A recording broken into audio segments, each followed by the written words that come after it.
Olá pessoal, sou Thiago Pittini, drapple.com.br. Bem-vindos ao 147º Dr. Apple News toda sexta-feira, resumão de notícias da Apple, com a ajuda de muita gente que eu nunca vou me cansar de agradecer, em especial o Antônio, Renato, Gilberto, Sandro, Fabrício. Muito obrigado a todos vocês pelas sugestões de pauta.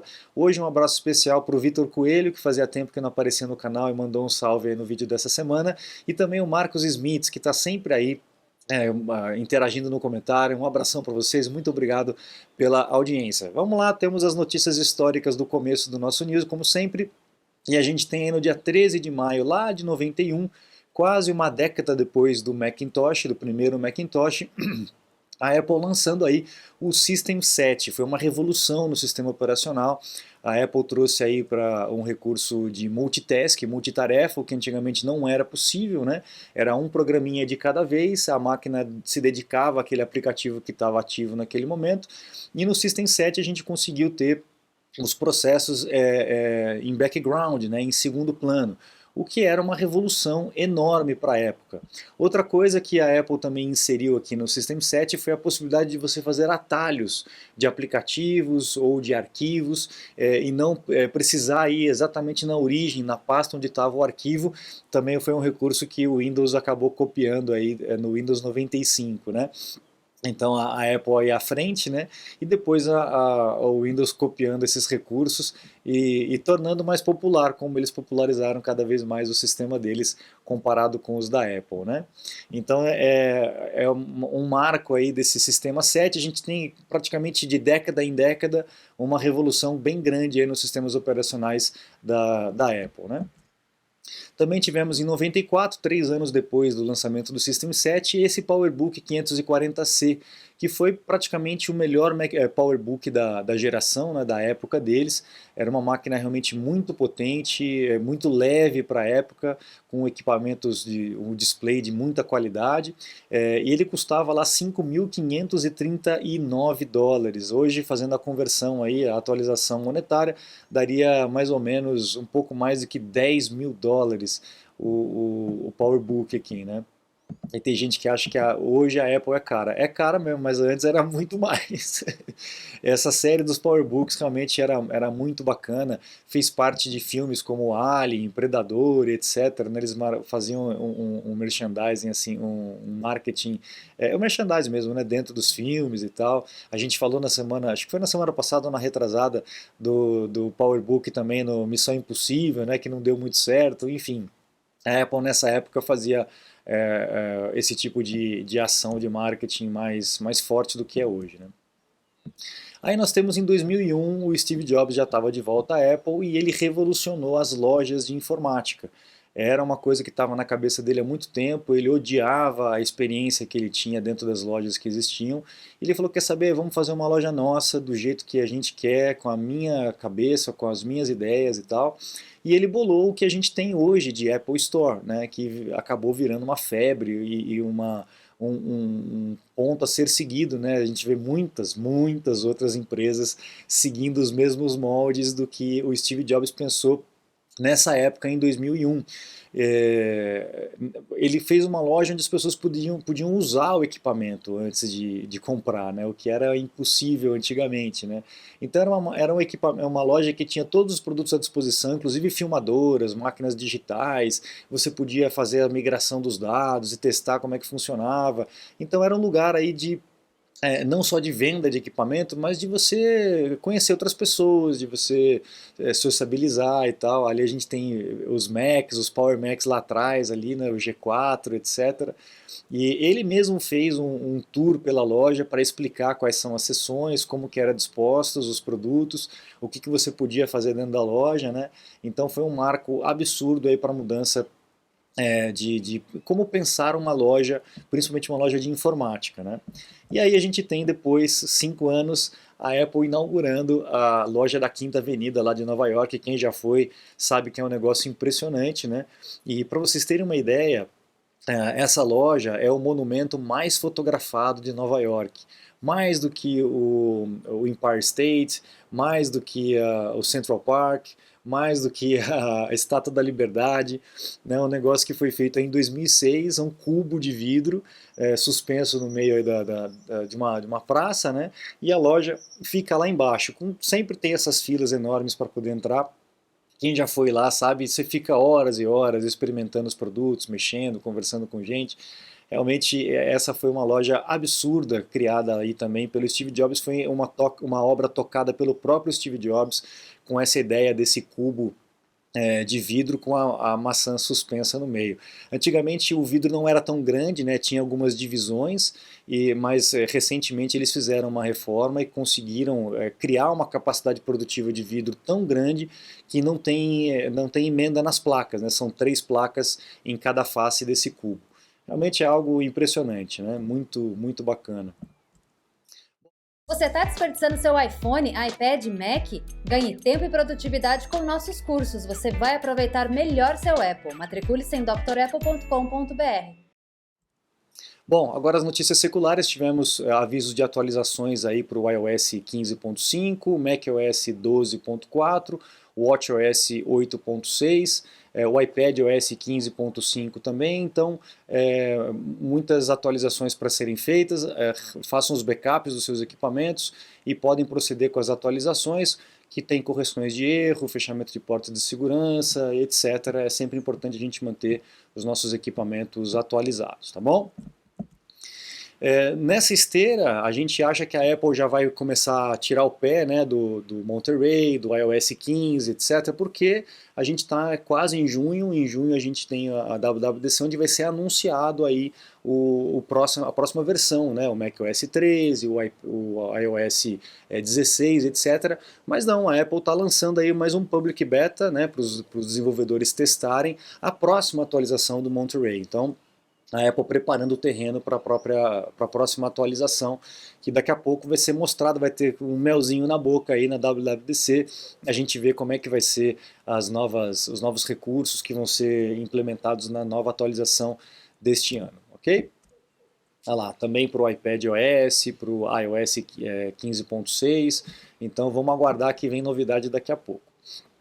Bom, a notícia da Bloomberg, do Mark Gurman, que também é um vazador aí que geralmente costuma acertar, dizendo que o óculos, né, de realidade aumentada da Apple já foi mostrado pelos seus executivos para o conselho, né, para os diretores aí da Apple, Tim Cook, etc. Isso seria um passo aí gigantesco para o lançamento do produto. Então talvez estaria, né, na finalização do seu desenvolvimento. Provavelmente nessa última etapa aí são feitos os ajustes finais para o lançamento. Será que a gente vai ter o óculos realmente esse ano? O iGlass, ou EyeSight, não, EyeSight era a câmera, né? Apple Vision, Apple Glass, né? Tem vários nomes que estão surfando aí como propostas para esse equipamento novo aí, que talvez venha esse ano para dar uma sacudida no mercado. Bom, uma mudança aí na App Store, né, permite com que as assinaturas que você faz de aplicativos possam ter aumentos e que não há nenhum tipo de aviso extra na hora que acontece esse aumento, né? Na hora que você for renovar a assinatura, vai estar lá descrito o valor, né, o valor com o aumento e o botão para renovar, caso não seja renovação automática. Então tem que dar uma olhadinha nas suas assinaturas e ficar atento. Tem muita gente que quando chega a mensagem nem presta atenção, já vai clicando, já vai aceitando, já vai pagando, né? Não presta muita atenção. Então, pessoal, vamos ter atenção com o que você está concordando aí. O problema só é que esse aviso não é feito de forma na hora que o aumento vai ser efetuado, assim na hora da renovação. Tá? E quando é renovação automática, então você tem que ficar atento com relação a isso. Entra lá no seu Apple ID, vai lá no gerenciar assinaturas, para vocês checarem essas coisas, não terem surpresa aí depois com a cobrança, que no caso aqui no Brasil, a cobrança em dólar é bem mais pesada do que lá fora, né? Bom, notícias do Velho Mundo, um abraço para o Gilberto que compartilha essas notícias do Velho Mundo com a gente aqui. A gente tem aí um rumor, né, de que a Zoom estaria implementando no seu programinha aí de conversas, né, de reuniões, etc., um recurso para detectar o humor, né? Então uma leitura das expressões, do seu posicionamento, para detectar o humor do funcionário aí durante uma reunião, né? E tem muita gente que já está reclamando com relação a isso, porque seria um abuso, né, da tecnologia, poderia ter falsos negativos, né, ou falsos pessoas chateadas, ou falsas pessoas entediadas na reunião e tal. Isso poderia trazer problemas dentro do negócio, né? A gente sabe que o Zoom, pessoal, tem muitos problemas de segurança. Outras plataformas também, como o Meets, o WebEx da Cisco, o Skype, então nem se fala, né? Usem o FaceTime, pessoal. Já tem um vídeo aqui no canal mostrando como que você usa o FaceTime com pessoas que não têm Apple. A Apple liberou o uso do FaceTime para qualquer um. Você cria o link, gera o link, manda o link para a pessoa e acabou. O FaceTime hoje em dia é o sistema mais seguro que nós temos aí para poder fazer as reuniões. Então procure o vídeo aqui no canal, FaceTime para todos, Dr. Apple, coloca lá FaceTime Dr. Apple no YouTube que você vai encontrar o vídeo aí e vai aprender como fazer. Super simples, não tem segredo nenhum e você vai ter mais segurança que o Zoom, eu tenho certeza disso. Inclusive com capacidade para poder compartilhar a tela, etc, etc. Tem muitos recursos interessantes, tá? Vai lá que você vai gostar. Bom, a Apple está enfrentando dificuldade muito grande de fazer com que as pessoas voltem para os seus escritórios, né? Depois desse tempo de trabalhando em casa, muita gente gostou dessa mamata, não precisa ficar usando máscara, não precisa um monte de chatice, ficar trocando de roupa, pode trabalhar de pantufa, ainda mais nesse frio, né?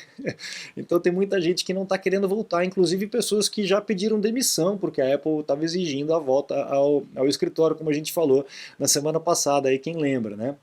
Mas a Apple, por conta disso, já afrouxou as suas leis e falou, não, tudo bem, quem quiser trabalhar em casa, trabalha em casa, tal, se o gerente permitir. Porque tem coisas que não adianta, a galera tem que estar junto, né? Mas tem coisas, obviamente, que não há necessidade mesmo. Se a pessoa puder ficar em casa, que fique em casa mesmo, né? Então a Apple está afrouxando essa determinação de todo mundo voltar para o escritório depois de pressão aí dos funcionários, tá? E a gente vê essa outra notícia aí dos sindicatos reclamando da Apple, que a Apple está fazendo a cabeça dos funcionários em reuniões obrigatórias, dizendo que o sindicato não é tão bom assim e tal. Enfim, é aquela velha história, né? Cada um puxa a sardinha para o seu lado. A Apple vai querer que o funcionário trabalhe mais, seja mais produtivo, pagando cada vez menos. O sindicato vai querer proteger os trabalhadores. A gente sabe que a maioria não é assim, né? A maioria quer ganhar dinheiro enquanto está fingindo que está protegendo o trabalhador, né? Não são todos, mas a gente tem uma grande parte dos sindicatos, e não é só aqui no Brasil não, isso aí é mundial, tá? Um fica provocando o outro, um fica tentando o outro, e na verdade o que eles querem é um pouco de sossego, né? Vamos dizer assim. Então a Apple não é diferente, é uma empresa enorme, também enfrenta esses problemas aí com relação a sindicato, enfim. Agora para terminar, uma notícia boa, aquela questão de escassez de chip, né, que a gente tem visto por conta da quebra da cadeia, da corrente da cadeia produtiva aí que nós tivemos esses últimos anos. De acordo com a Gartner, o Alan Presley, da parte de IT da Gartner, dizendo que em 2023 isso vai estar resolvido, inclusive nós teremos um excesso de oferta de chips no mercado, o que é ótimo, porque mais oferta, menos demanda, o que acontece com o preço? O preço cai. Então vamos torcer para que o preço possa cair e melhorar aí a capacidade de compra dos produtos, principalmente da Apple. Então a gente termina esse Dr. Apple News com uma notícia boa. E muito frio aí, muito frio aqui também, né? A temperatura caindo bastante, apesar do céu azul aqui, né? Aqui, o céu azul aí, mas o friozinho está batendo. Então eu desejo a vocês um bom final de semana. Muito obrigado pela companhia aqui nesse Dr. Apple News, toda sexta-feira com vocês. E precisando de aulas ou suporte técnico, acesse drapple.com.br. Lá no site você vai encontrar os cursos completos à disposição para vocês se matricularem e aprenderem a mexer melhor no equipamento, aproveitar melhor o teu Apple, e os meus contatos por um suporte técnico, uma consulta técnica online, ok? Eu fico por aqui, muito obrigado, um grande abraço e até a próxima. Tchau, tchau.